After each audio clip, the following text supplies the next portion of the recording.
مسلمانانو حال داده پکار داده چې د غم په دوران کې او د پریشانه په دوران کې مسلمانانو تخپل رب العالمین یادي او پیغمبر علیه الصلاۃ والسلام په دې خپل راوړل شوی دین کې مسلمانانو ته خولی دي هغه مسنون اذکار رسول الله مبارک خودلی دي عزتمندو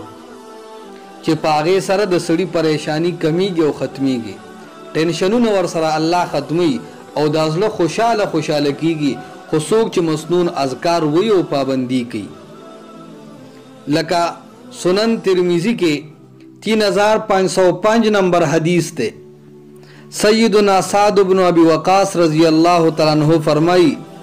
چې نبی اکرم صلی الله علیه وسلم او فرمایل چې څوک د سیدنا ذنون یونس علیه الصلاۃ والسلام دعا وی الله رب العالمین به د تکالیفونه لري ساتي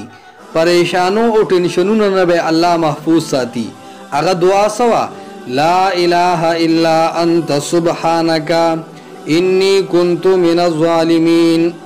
لا اله الا انت سبحانك نشته دے لا الہ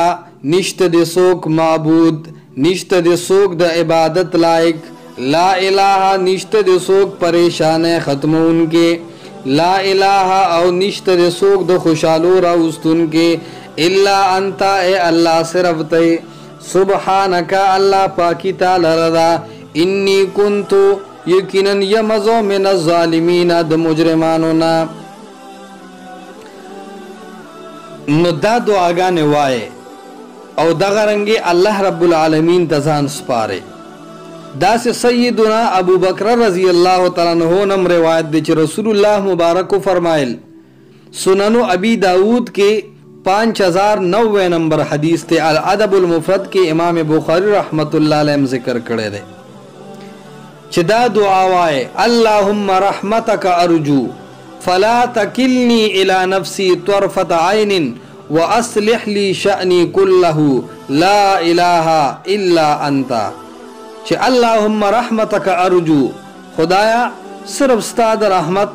امیدوار یم فلا تکلنی الی نفسی طرفت عین الله خپل ځان ته می لږ ساعت د پاره هم په حواله کوا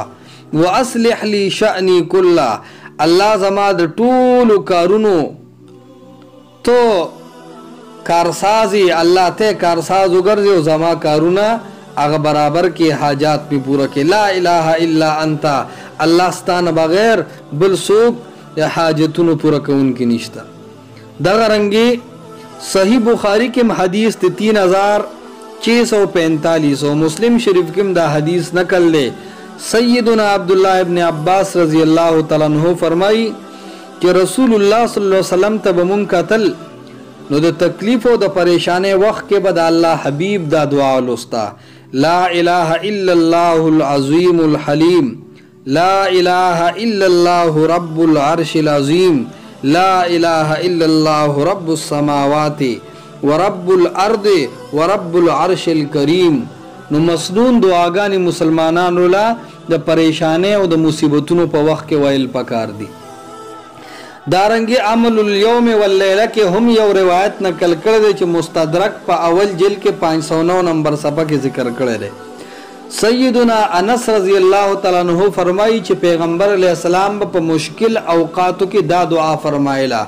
یا حیو یا قیوم برحمتک استغیثو یا حیو یا قیوم برحمتک استغیثو دارنگی مسند احمدم پا اول جل 391 صفحہ کے یو دعا نقل کرے دا کہ سیدنا عبداللہ ابن مسعود رضی اللہ تعالیٰ عنہ فرمائی کہ کم سڑے پا غم کے دے او پا پریشانے او پا ٹینشن کے دے او پا تکلیف کے دے اغد دا دعا وی او سوکم چوئی نو اللہ رب العالمین بدا غزلت خوشحالی نصیب کی دماغو تب کلاری نصیب کی گی کہ اللہم انی عبدکا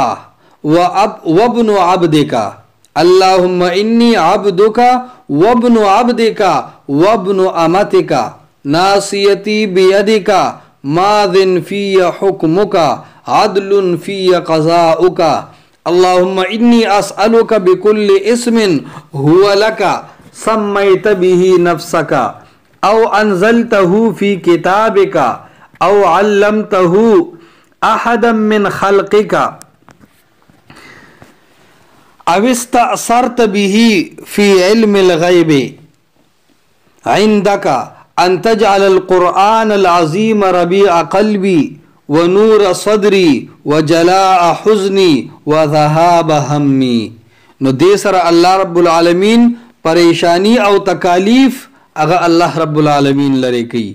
او ګوره په مسنون اذکارو کې چې تعداد نه دی مقرر نو د ځان نه به ولا تعداد او وختونه نه مقرره، بس دا اذکار هر ټیم وایا او بېشماره ټیمونو کې وایا